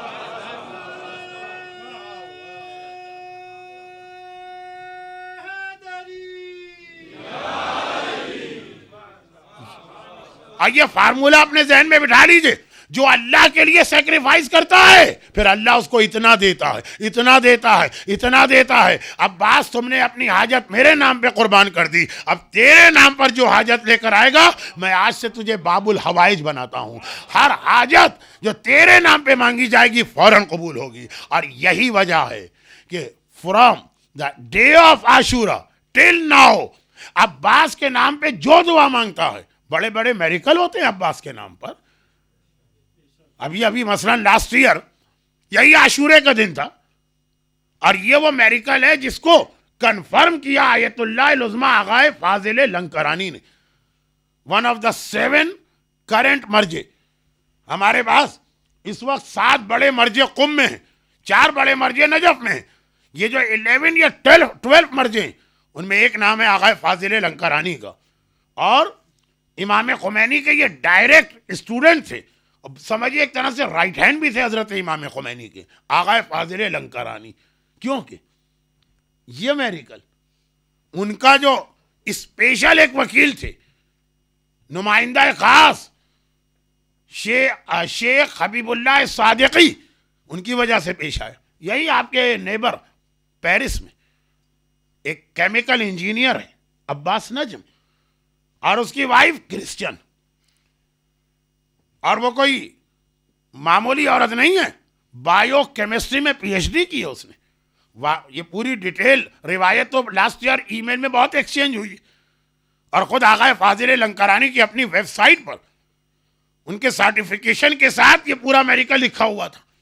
میں بہت ہی شارٹ کر رہا ہوں اس لیے کہ میرا آج کا ٹاپک، اصل ٹاپک اس کے بعد آ رہا، تو بہت شارٹ. کیمیکل انجینئر، اور اس کی یہ رائٹ لیگ تمام ڈاکٹرز نے، وہ کوئی انڈیا پاکستان کے نہیں، وہ رہتا ہے یہاں پیرس میں، اور یہاں سے لے کے نارتھ امریکہ اور کینیڈا اور امریکہ دونوں جگہ تمام دنیا کے ڈاکٹرز ایک ہی بات کہتے ہیں، یہ اس بیماری کا کوئی کیور نہیں، اونلی ون، اس کو کاٹنا پڑے گا. سب کی رپورٹس موجود ہے اس کی وائف کے پاس. وہ خود ایک تو نان مسلم، اور پھر اتنی پڑھی لکھی، بایو کیمسٹری میں پی ایچ ڈی. اب وہ آ گیا لاسٹ ایئر حج پر، حج سے واپسی میں نارملی لوگ محرم کرنے کے لیے کسی اسلامی ملک میں رک جاتے ہیں، دبئی میں رک گئے، اور وہاں پہ آیت اللہ فاضل لنکرانی کے وکیل خاص، نارمل وکیل نہیں بلکہ اسپیشل ان کے وکیل پوری دنیا کے لیے، وہ مجلسیں پڑھنے آئے تھے. 8 محرم کو نارملی ساری دنیا میں حضرت عباس کے مصائب بیان ہوتے ہیں، انہوں نے بھی حضرت عباس کا بیان کیا. مجلس کے بعد یہ گیا، کہا کہ آپ نے حضرت عباس کی اتنی بڑی گریٹنس بتائی، کیا میرے اس مرض کا علاج، میری یہ حاجت، آپ نے کہا وہ باب الحوائج ہے تو میری حاجت بھی پوری کر سکتے ہیں؟ کہا بالکل پوری کر سکتے ہیں. کہا اتنے سارے دنیا بھر کے ڈاکٹر، سب کی ایک ہی رائے اور ایک ہی اوپینین ہے، ٹانگ کو کاٹنا. کہا وہ اپنی جگہ، لیکن دعا سے آج بھی میریکل ہو سکتے ہیں. کہا تو میرے لیے کیسے میریکل ہوگا؟ کہا کہ 133 ٹائمز یہ دعا پڑھو، جو پرانی کتابوں، گجراتی کتاب میں بھی ہے، اردو میں بھی ہے، عربی میں بھی. یا کاشف الکرب عن وجہ الحسین اکشف کربی بحق اخیک الحسین. اے آقا عباس، آپ نے اپنے بھائی حسین کی پریشانی دور کی، میری پریشانی بھی دور کیجیے، آپ کو آپ کے بھائی کا واسطہ. 133 ٹائمز. نمبرولوجی خود ایک سائنس ہے، حضرت عباس کے نام کے نمبر 133 بنتے. کتابوں میں پہلے سے لکھا کہ عباس کا ایک اور ٹائٹل ہے سقہ. چنانچہ اگر کوئی 133 ٹائمز کوئی تھرسٹی آدمی یہ دعا پڑھے گا، اب تھرسٹ پانی کی بھی ہوتی ہے، اولاد کی بھی ہوتی ہے، دولت کی بھی ہوتی ہے، علم کی بھی ہوتی ہے، صحت کی بھی ہوتی ہے، ساری چیزیں اس تھرسٹ میں آتی ہیں. 133 ٹائمز کوئی بھی پیاسا آدمی یہ دعا پڑھے گا، عباس اس کی پیاس بجھائیں گے. تو انہوں نے 8 محرم کی مجلس کے بعد غم کا بیان ہو گیا، زیارت ہو گئی، پبلک جانے لگی. یہ آدمی چل نہیں سکتا، کرچس پر ہے، بیساکھیوں پر ہے، ان کے قریب آیا، کہا میرا علاج کا کیوں نہیں ہے؟ یہ 133 ٹائمز حضرت عباس کا نام لو. شام غریباں جو مجلس کے اندر یہ آ کے بیٹھا، 8, 9, 10, 11 4 دن اس نے یہ دعا پڑھی. اور جب گھر واپس گیا شام غریبہ کے بعد، میں پورا واقعہ نہیں پڑھ رہا ہوں، ٹائم نہیں، بیوی کو یقین نہیں آیا، فرینچ لڑکی، کرسچن، ساتھ میں اتنی پڑھی لکھی. ہمارا مومن کوئی شیعہ اثناعشری زیادہ پڑھ جائے تو اس کو شریعت کی ہر بات پہ آبجیکشن ہونے لگتا. تو یہ تو ہے ہی نان مسلم، اور کنورٹڈ ٹائپ کا نہیں بلکہ پیور، جسے کہتے ہیں پیور فرینچ گوری. وہ حیران ہو گئی، کہاں گئی وہ تمہاری کرچیز، تم تو چل ہی نہیں سکتے تھے، اور بالکل اس طرح چل کے آ رہا ہے جیسے کوئی نارمل آدمی آتا. کہا کہ یہ دعا پڑھ کے میں شام غریبہ کی مجلس میں رو رہا تھا، کوئی آیا میرے پاس، اور وہ اس میں مجمع کا نہیں تھا، یا آقا حسین تھے یا آقا عباس. کندھے پہ ہاتھ رکھ کے کہا قم، کھڑے ہو جاؤ. میں نے کہا میں تو کھڑا ہی نہیں ہو سکتا جب تک کہ کوئی مجھے سپورٹ نہ کرے. آنے والے نے کہا کہ آئی آرڈر یو، میں کہتا ہوں کھڑے ہو جاؤ، اور ایک دم میں کھڑا ہو گیا اور میری ٹانگ بالکل جسٹ لائک اے نارمل اور ہیلتھی آدمی ہو گئی. یقین نہیں آ رہا اس کو. وہ آئی شیخ صادقی کے پاس، کہا کہ یہ کیسے پاسبل ہے؟ میں ایک پڑھی لکھی عورت، پی ایچ ڈی ہوں بایو کیمسٹری کے اندر. میں اپنے شوہر کے ساتھ تمام ڈاکٹرز کے پاس گئی تھی، خود چونکہ میرا بھی میڈیکل سائنس سے ایک تعلق ہے. یہ ناممکن ہے. انہوں نے کہا تو ٹھیک کہہ رہی ہے، یہ ناممکن ہے، مگر عباس اسی کا نام ہے کہ جو ناممکن کو ممکن بنایا کرتا ہے. پروردگار عالم کا ریپریزنٹیٹیو ہے خدا کی طرف سے. عاشورے سے لے کے یہ ابھی لاسٹ محرم تک دیکھیے، ایام اعظام اور سال میں میریکل تو بہت زیادہ لوگ مشہور کرتے ہیں. ہم ہر میریکل کو نہیں مانیں گے جب تک کہ کوئی مرجع اس کو کنفرم نہ کرے. یہ مرجع نے کنفرم کیا کہ ہاں بالکل ٹھیک ہے. حضرت عباس کا نام لو، آج بھی تمہاری حاجت پوری ہوگی. لیکن کیوں؟ اس لیے کہ عباس نے حکم خدا پر اپنی حاجت کو چھوڑ دیا تھا. تو ایک اصول یہ بنا کہ عباس تو باب الحوائج بنے، لیکن اگر ہم بھی یہی عباس والی پالیسی اڈاپٹ کریں، حکم خدا پر اپنی حاجت کو قربان کر دیں، دل تو ہمارا بھی چاہ رہا ہے حرام کھانے کا، حکم خدا پہ اپنی خواہش چھوڑ دیں. دل تو ہمارا بھی چاہ رہا ہے گانا سننے کا، حکم خدا پہ اپنے من کی خواہش کو قربان کر دیں. دل تو ہماری عورت کا بھی چاہ رہا ہے بے حجاب گھر سے نکلنے کا، حکم خدا پر وہ اپنی خواہش کو چھوڑ دے. تو جو خدا عباس کو اتنا دے رہا ہے، ہم عباس تو نہیں بن سکتے، لیکن دنیا میں بھی ہم کو دے گا، آخرت میں بھی ہم کو دے گا. ایک مرتبہ عباس کی ایگزامپل کو سامنے رکھ کر آگے تو بڑھو. تم تو یہی سوچتے ہو شراب کیوں چھوڑیں، نان مسلم کا ذبیحہ کیوں چھوڑیں، حجاب کیوں کریں، داڑھی کیوں رکھیں. عباس باقاعدہ ایک لائٹ ہاؤس کے طور پہ تمہارے سامنے مثال ہے. جو اللہ کے نام پہ اپنی حاجت کو سیکریفائز کرتا ہے، اللہ اس کو باب الحوائج بنا دیتا. لیکن عباس اللہ کے نام پر اپنی حاجت قربان کر دیں گے، یعنی تلوار نہیں چلائیں گے. یہ کب پتا چلا؟ یہ تو عاشور کی سے پہر یعنی آفٹرنون کو پتا چلا. عاشور کی سے پہر تک تو ہر آدمی یہ سمجھ رہا تھا کہ حسین کے لشکر میں سب سے بڑے بہادر کا نام عباس ہے، تو عباس کو تو سب سے پہلے حسین میدان میں بھیجیں گے. تو عاشور کی جو نائٹ بیفور عاشور، عمر سعد کے ٹینٹ میں وار کونسل کا اجلاس ہو رہا ہے، اور صرف ایک پوائنٹ ایجنڈے پر ہے، جب تک عباس حسین کے ساتھ. یہ پاسبل ہی نہیں ہے کہ ہم کربلا کی بیٹل کو جیتے، کل ہم کو ہارنا ہی ہارنا. ایک اکیلا عباس، یہ کسی اور کے لیے نہیں سوچا جا رہا، نہ علی اکبر کے لیے، نہ قاسم کے لیے، نہ حبیب ابن مظاہر کے لیے، صرف عباس کے لیے سوچا جا رہا. عباس اگر حسین کے لشکر میں وی کانٹ ون، ہم کو ہارنا ہی ہارنا. ایک آدمی اور 30,000 کی فوج پریشان ہے. اور ریزن بھی اس کا بڑا سمپل ہے، بہت ہی سمپل ہے. عباس کربلا میں 34 ایک لڑائی ہوئی تھی عباس کے بابا مولا علی کے زمانے میں یزید کے باپ معاویہ حاکم شام سے. اس کو کہتے ہیں صفین، بیٹل آف صفین. اس وقت جب وہ جنگ ہوئی تھی، عباس کی ایج تھی 13 سال. 13 کی ایج کیا ہوتی ہے؟ اب یزید کی آرمی میں جو 30,000 ہے، اس میں کچھ لوگ ایسے ہیں جو مڈل ایج، ان کو صفین کی لڑائی اب تک یاد ہے.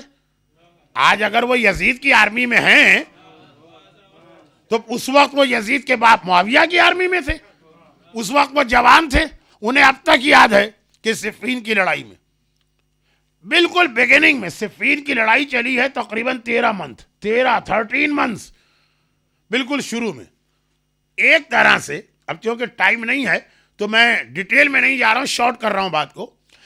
لشکر معاویہ نے ایک طرح سے مولا سے ریکویسٹ کی تھی، آپ میدان میں نہیں آئیے، آپ آ جاتے ہیں اکیلے آپ کافی ہوتے ہیں، نہیں آپ نہیں آئیے، اپنے سپاہیوں کو بھیجیں، ہماری ایک ریکویسٹ ہے آپ سے. اب اس کی ورڈنگ کچھ اور تھی، لیکن ان شارٹ مولا نے کہا اچھا ٹھیک ہے، میں شروع میں نہیں آؤں گا. جس کا رزلٹ یہ نکلا کہ مولا کے سپاہی جاتے ہیں, ادھر حاکم شام کے سپاہی آتے ہیں, سارا دن جنگ ہوتی رہتی ہے, اور یہ جنگ جو ہے نا وہ پرولونگ ہو رہی. ایک دن ایسا ہوا کہ حاکم شام معاویہ کے لشکر نے, یہ یزید کے باپ کی بات ہو رہی ہے, اس نے مولا کے لشکر پہ ایک زبردست اٹیک کیا. مولا کی ساری فوج پیچھے ہٹنے لگی, ریٹریٹ. کہ ایک بار علی کے لشکر سے ایک ایسا آدمی باہر نکلا جس کے چہرے پہ نقاب تھی, اور وہ اکیلا آدمی آتا, کہاں پوری فوج میرے مولا کے پیچھے ہٹ رہی ہے, اتنا پریشر ہے معاویہ کا کہ علی کی فوج برداشت نہیں کر پا رہی. اچھا, میں خالی آپ کے انٹرسٹ کے لیے ایک جملہ کہہ دوں, ہو سکتا ہے کہ آگے چل کے کوئی مجلس اس پہ آ جائے. روایتوں میں یہ ہے کہ جب ہمارے امام ظاہر ہوں گے تو ہر جگہ ان کی فوج جیتے گی, لیکن جب شیطان سے مقابلہ ہوگا, شیطان کو پتا ہے کہ امام کے آنے کے بعد مجھے مرنا, وہ جب اس کو اپنی موت نظر آئے گی, یہ روایت میں ہے, شیطان اس طرح سے امام کے لشکر پہ اٹیک کرے گا کہ امام کا لشکر اونلی انسٹنس پیچھے ہٹنے لگے گا. ایسا لگے گا یہ میدان سے جا رہے, وہ میدان سے نہیں جانا چاہتے, لیکن پریشر جب اتنا پڑتا ہے فوج پیچھے ہٹتی. ایک دفعہ فیوچر میں ہونے والا, جب شیطان کو اللہ آرڈر دے گا, بس اب تمہاری مہلت ختم, جاؤ اب جا کے میرے اس نمائندے اور ریپریزنٹیٹیو کا مقابلہ کرو, تو شیطان ایسی جنگ کرے گا. بہت انٹرسٹنگ بات ہے شیطان کی لڑائی, شیطان کس طرح مارا جائے گا. مگر اس سے پہلے صفین کی جنگ میں یہ ہو چکا, میرے مولا کا لشکر میدان سے بھاگنا نہیں چاہتا, لیکن اتنا پریشر حاکم شام نے ڈالا. بس ایک بار علی کے لشکر سے ایک شخص باہر نکلا جس کے چہرے کے اوپر نقاب ہے, اس کا فیس کسی کو نظر نہیں آ رہا, اور اکیلے آدمی نے جب تلوار چلانا شروع کی تو کہاں علی کی ساری فوج پیچھے ہٹ رہی تھی, کہاں اس اکیلے آدمی نے شام کی ساری فوج کو گاجر پوری کی طرح کاٹ کے اسکیٹر کر دیا. اب شامی بھاگتے نظر آ رہے ہیں, مگر بھاگتے بھاگتے ایک جملہ کہہ رہے ہیں, علی نے انصاف نہیں کیا, علی نے فراڈ کیا. وعدہ ہم سے کیا تھا کہ سامنے نہیں آئیں گے, تو چہرے پہ نقاب ڈال کے اپنے آپ کو چھپا کے آ گئے. اگر علی نہ آتے تو آج ہمیں کوئی نہیں ہرا سکتا تھا. علی نے نعوذ باللہ, ان کا جملہ کہہ رہا ہوں, چیٹنگ سے کام لیا. بس ادھر یہ بات ہوئی, بھاگ رہے ہیں, بھاگتے بھاگتے علی پہ الزام لگا رہے ہیں. بس یہ جو جملہ کہا تو ایک بار دیکھا کہ سامنے کی آرمی سے خود میرا مولا مسکراتا ہوا باہر آ رہا ہے. اب یہ سب چکرا گئے, اگر یہ علی ہیں تو وہ کون ہے؟ بھائی علی تو یہ نظر آ گئے تو وہ کون ہے؟ کسی نے پوچھ لیا کہ بھائی تم نے کیسے سمجھ لیا تھا کہ یہ چہرے کو چھپائے ہوئے نقاب والا علی ہے؟ کیسے سمجھ لیا تھا؟ کہا دو وجوہات سے. دنیا میں کون آدمی ایسا ہے کہ اکیلا آدمی سارے لشکر کو ہلا دے؟ علی کے علاوہ تو کوئی نہیں ہے نا. اور پھر ہم جانتے ہیں علی کا اسٹائل جنگ کرنے کا. بدر میں دیکھا, احد میں دیکھا, خندق میں دیکھا, خیبر میں دیکھا. اس کے اسٹائل میں اور علی کے اسٹائل میں کوئی فرق ہی نہیں ہے. لیکن اب سب چکرا رہے ہیں کہ علی تو ایک ہے نا, تو یہ کون ہے جو چہرے پہ نقاب ڈال رہا ہے؟ اور بالکل وہی اسٹائل ہے جو خیبر میں علی کا اسٹائل ہے. میرے مولا مسکراتے ہوئے آگے بڑھے اور اس کے چہرے پر سے نقاب ہٹائی تو 13 سال کی ایج میں دنیا نے عباس کا چہرہ دیکھا. یہ عباس نظر آئے, یہ عباس علی کا بیٹا 13 سال میں ایسا جہاد کیا کہ لوگوں کو علی یاد آنے لگے. اچھا, اب ایسا ہوتا ہے کہ مجلس میں اتنے سارے واہ واہ کرنے والے, تو کچھ لوگ یہ سوچ رہے ہیں. ایک میرے بزرگ تھے مولانا غلام عسکری صاحب, بہت مشہور, کہتے تھے کہ دنیا میں ایک ہابی ہے ہنٹنگ. آپ لوگ تو افریقہ کے, وہاں تو بہت ہنٹر آتے تھے. اب بگ گیم ہنٹر, رائنو کا شکار, ایلیفینٹ کا شکار, جراف کا شکار, شیر ہے, ٹائیگر ہے, 4-5 جانور کا جو شکار کرے. بھئی ایک تو وہ ہنٹر ہوتا ہے مثلا خرگوش ورگوش کا شکار کرتا ہے, بلکہ اس سے بھی زیادہ جو آج تک میری سمجھ میں نہیں آیا جو فشنگ کرتا ہے. کرتا کیا ہے صبح سے شام تک بیٹھا ہوا ہے, فشنگ ہو رہی. لیکن جو اصل بڑے بڑے بگ گیم ہنٹر ہیں, شیر اور چیتا اور ہاتھی اور رائنو, کا دنیا انہیں کہتی ہے بگ گیم ہنٹر. لیکن ان سے بھی بڑا ایک ہنٹر ہوتا یہ مجلس میں آنے والا مومن ہے جو مولانا کا شکار کرنے آتا. ہاتھی کو مارنا تو پھر بھی آسان ہے, یہ آ کے بیٹھتا ہے پورے گھنٹے کی مجلس سنتا, مولانا نے جو اچھی بات کہی اس پہ کوئی اٹینشن نہیں. بھئی وہ غیر معصوم ہے, کہیں سلپ آف ٹنگ ہو جائے گی, کہیں پہ کوئی اسی وقت ٹھائیں مولانا پکڑ لیے گا. اب مجلس کے بعد جو اس کے کامنٹ شروع ہوں گے مولانا پر, اور جو زیادہ چالاک ہیں وہ ویٹ کریں گے کہ مولانا چلے جائیں. بھئی ابھی ہم نے کہا کہیں وہ کوئی رپلائی نہ دے دیں, جب وہ چلے جائیں تو غیبت کرنے میں مزہ آئے نا, اب تو وہ رپلائی بھی نہیں دے سکتے. تو اب ہو سکتا ہے کہ اس مجلس میں بھی کوئی بگ گیم ہنٹر بیٹھا ہو. بہت دنوں سے کوئی مولانا آیا نہیں اس کے ٹارگٹ پہ, تو آج پہلے دن ٹارگٹ پہ لے آؤ, ٹھائیں. وہ کہے مولانا, کیونکہ مجھ سے دبئی میں ایک آدمی نے کہا بھی, جب میں نے یہ بات پڑھی, کہا مولانا ہم مجلس میں بیٹھے ہیں, کامن سینس ہے, عقل ہے ہمارے پاس, آپ کیا سمجھ رہے ہیں کہ ہم انڈیا, پاکستان یا افریقہ کے کسی ریموٹ ٹاؤن میں رہنے والے ہیں کہ جو آپ نے کہا ہم نے سن لیا, ہم کامن سینس استعمال کرتے. اب میں نے کہا بتائیے آپ کی کامن سینس میں کیا ایسی بات آ گئی.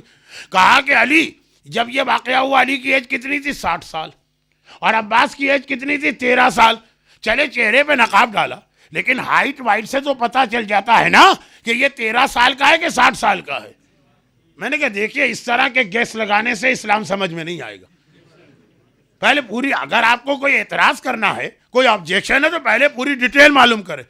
روایتوں میں یہ ہے کہ نہیں کہ مولا کی ہائٹ نارمل انسان سے ذرا کم تھی, اور عباس کی ہائٹ نارمل انسان سے بہت زیادہ تھی. وہ گھوڑے پر بیٹھتے تھے تو پیر زمین تک پہنچتے تھے. 13 سال میں ان کی وہ ہائٹ ہو چکی تھی جو ایک نارمل انسان کی ہوتی. پہلے جا کے دیکھیے نا کہ عباس کی ہائٹ کتنی. یہ دوسری بات ہے کہ ایک بار وہ پانی وانی آ گیا. بھائی جو اس وقت مولا کی زری عباس کی ہے, یہ اصل قبر نہیں, ایکچول قبر تو نیچے بیسمنٹ میں. تو ایک بار وہاں مینٹیننس کی ضرورت ہوئی. جو آدمی گیا وہ روتا ہوا باہر آیا, کہا کہ میں نے سنا تھا کہ عباس کی ہائٹ 630 یعنی 7 فٹ کے قریب تھی. جو قبر میں نے دیکھی وہ ایک بچے کی قبر نظر آ رہی. اتنے پیسز میں عباس کا جسم کھٹ گیا تھا کہ جب دفن کیا گیا تو 7 فٹ کی ہائٹ والا ایک بچے کی قبر بنی. وہ الگ بات ہے, وہ عباس کی ایک سیکریفائس. لیکن میں نے صرف ایک اشارہ کر دیا اس لیے کہ ابھی تو آج کے بعد مجھے 10 دن اور آپ کی خدمت کرنا. اس انداز سے اگر آپ ہنٹنگ کرتے رہے تو اصل میسج ذہن سے نکل جائے گا. میں ٹائم کو بچانے کے لیے ڈیٹیل میں نہیں جاتا ہوں, لیکن چونکہ یہ آبجیکشن کسی نے کیا کہ 60 سال کا آدمی اور 13 سال کے بچے کی ہائٹ میں فرق ہے, تو میں نے کہا چونکہ آپ نے ہسٹری نہیں پڑھی ہے, لمیٹڈ نالج ہے. اردو میں ایک محاورہ کہ نیم ملا خطرہ ایمان, نیم حکیم خطرہ جان. آدھی آپ نے پڑھی ہے کتابیں اور اس کے بعد اعتراض جڑ دیا, تو خیر اس کو رکھیے ایک طرف. اب جو لوگ یزید کی آرمی کے اندر 35 سے ابو ہیں, 35 پلس, وہ تو عباس کو صفین میں خود دیکھ چکے ہیں, اس کی عباس کی تلوار کو فیس کر چکے ہیں. کہہ رہے ہیں کہ جب 13 سال میں اکیلا عباس پورے لشکر شام کو بھگا سکتا ہے, اب تو 34 ایئر کی ایج ہے. اب تو اگر عباس کل آ گیا میدان میں تو ہماری زندگی جان نہیں بچے گی. یہ لوگ اس لیے پریشان ہیں. اچھا, اور جو ینگسٹر ہیں لشکر یزید میں 30,000 میں بچے بھی ہیں. بچے کا مطلب یہ کہ 20 22 25 والے. اب جو یوتھ ہیں جو نہیں تھے صفین کی لڑائی میں, وہ بھی عباس کی وجہ سے اس لیے گھبرائے ہوئے ہیں کہ ٹھیک 1 مہینے پہلے, ہر چیز لاجک کے ذریعے چلی, ٹھیک 1 مہینے پہلے عباس ہی کے فرسٹ کزن, اور بعض روایتوں میں ہے کہ عباس کے برادر ان لا مسلم ابن عقیل, حج سے جس دن حج ہوتا ہے اس دن دنیا بھر میں مسلم ابن عقیل کی شہادت کی مجلس ہوتی ہے نا. بقرعید سے 1 دن پہلے مسلم اکیلے تھے, اونلی 1 پرسن, کوئی آرمی نہیں ہے ان کے ساتھ. جب کوفے کے اندر ابن زیاد نے ان کو گرفتار کرنے کے لیے آرمی بھیجی, تو اس کا لیڈر کون تھا؟ وہ ایک ایسی فیملی ہے کہ ایسا لگتا کہ انہوں نے قسم کھائی ہے اہل بیت کی دشمنی کی. محمد ابن اشعث ابن قیس. یاد آیا یہ نام کس کا ہے؟ یہ محمد ابن اشعث ابن قیس اس آرمی کا کمانڈر ان چیف ہے جو جناب مسلم کو گرفتار کرنے کے لیے بھیجی گئی. اسی کی بہن جودہ تھی. جس نے حسن مجتبیٰ کو زہر دے کے شہید کیا.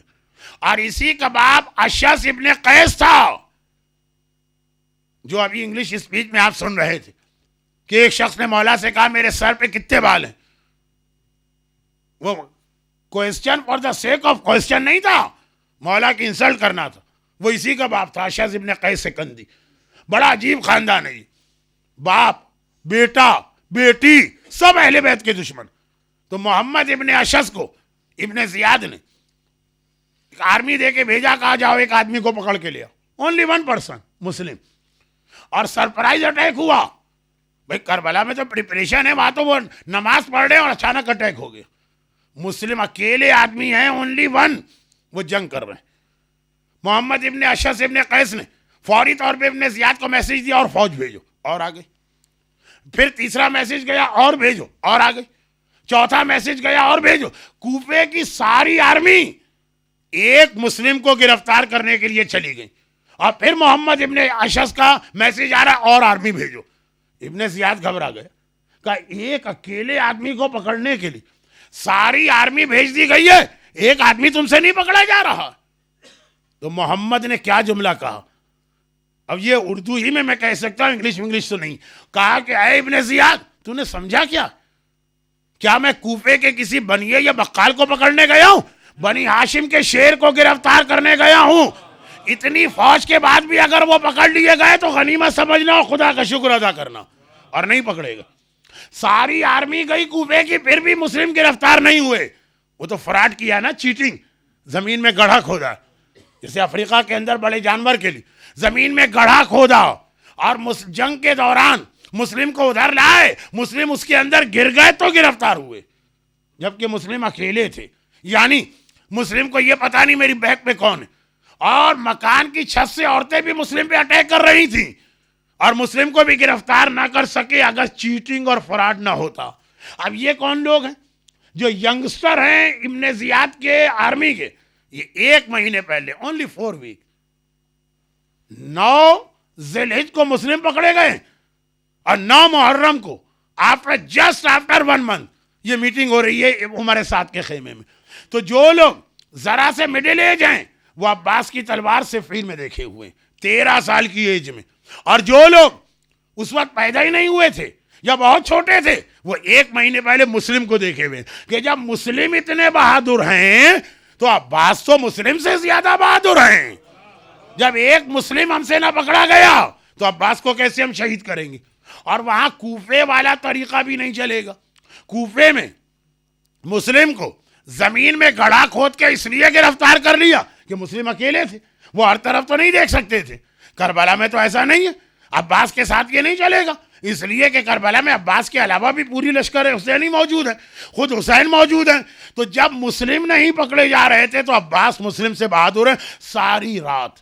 ساری رات ہول نائٹ جنگی کونسل کا اجلاس ہوتا رہا, وار کونسل, کیا کریں, کل کی جنگ کیسے جیتے, جب تک کہ عباس موجود ہے ہم جنگ نہیں جیت سکتے. اچھا, اب انہیں کیا معلوم تھا کہ آقا حسین کل عباس کو تلوار چلانے ہی نہیں دیں گے. اگر پہلے سے معلوم ہوتا تو اتنے پریشان نہیں ہوتے. یہ تو سمجھ رہے تھے کہ عباس جہاد کریں گے, اور کیوں نہ کریں, علی کی تمنا اور مراد ہیں عباس, ساری زندگی عباس کی حاجت یہی ہے. تو اب آخر میں صبح کو یہ طے ہوا کہ تیر سے تو ہم عباس کو شکست نہیں دے سکتے, تلوار کے ذریعے تو عباس کو ہم اسٹاپ نہیں کر سکتے, نیزوں اور برچھیوں کے ذریعے تو عباس ناقابل شکست ہے, انڈیفیٹڈ. اب ایک ہی طریقہ ہے, یہ کربلا کا وہ ٹول ہے جو میں نے کہا آج آپ کو یاد رکھنا, چیٹنگ کے ذریعے سے عباس کو حسین سے الگ کرو. دیکھیں ان کا مسئلہ عباس نہیں ہے, یہ عباس کو شہید نہیں کرنا چاہتے ہیں, شہید حسین کو کرنا چاہتے ہیں.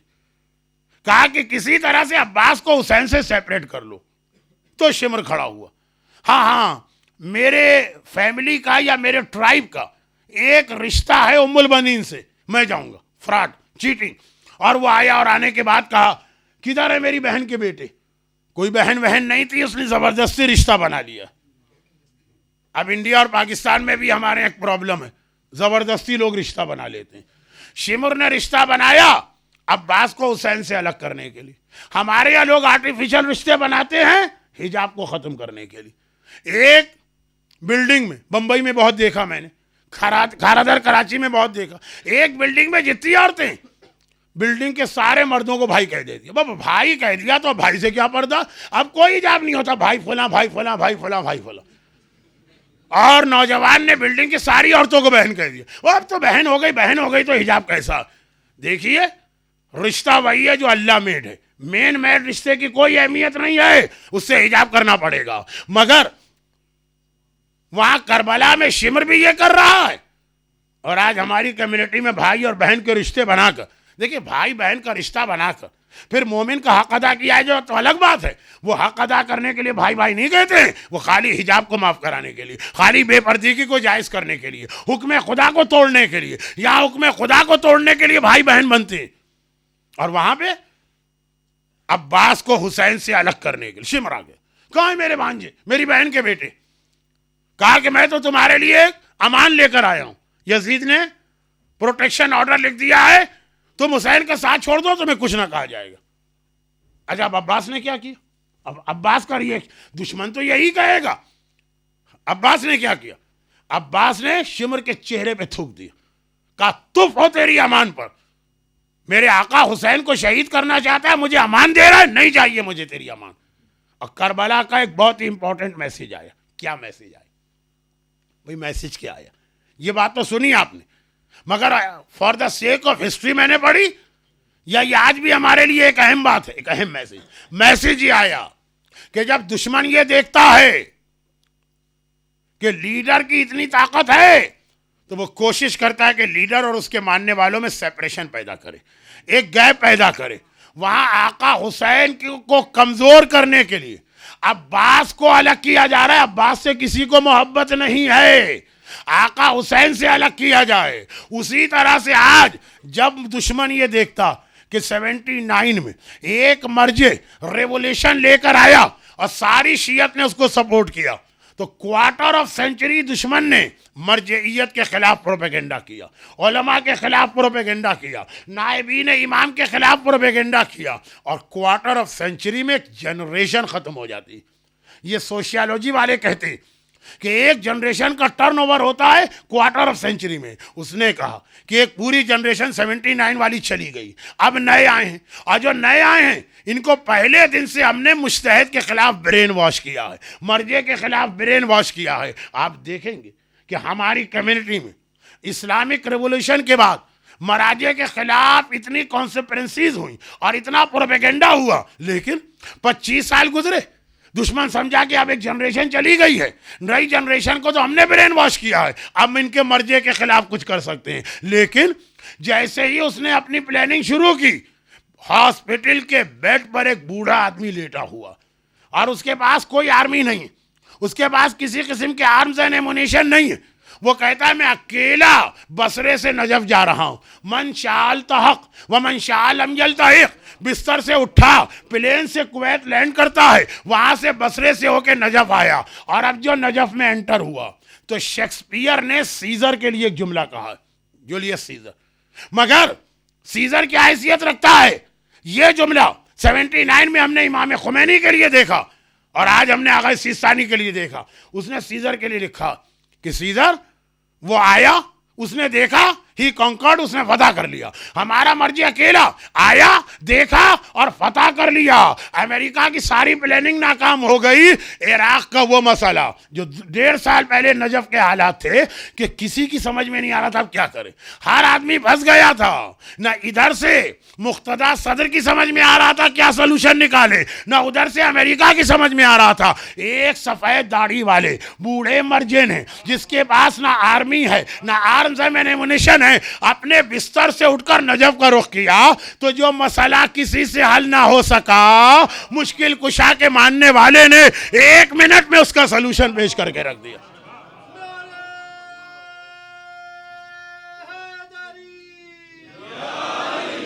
مگر جو شمر کربلا میں تھا, جب عباس کی طاقت دیکھی کہ عباس کو حسین سے الگ کرنا, وہ شمر آج نہ ہو, اس کی تھنکنگ آج بھی ہے دشمن کے پاس. اب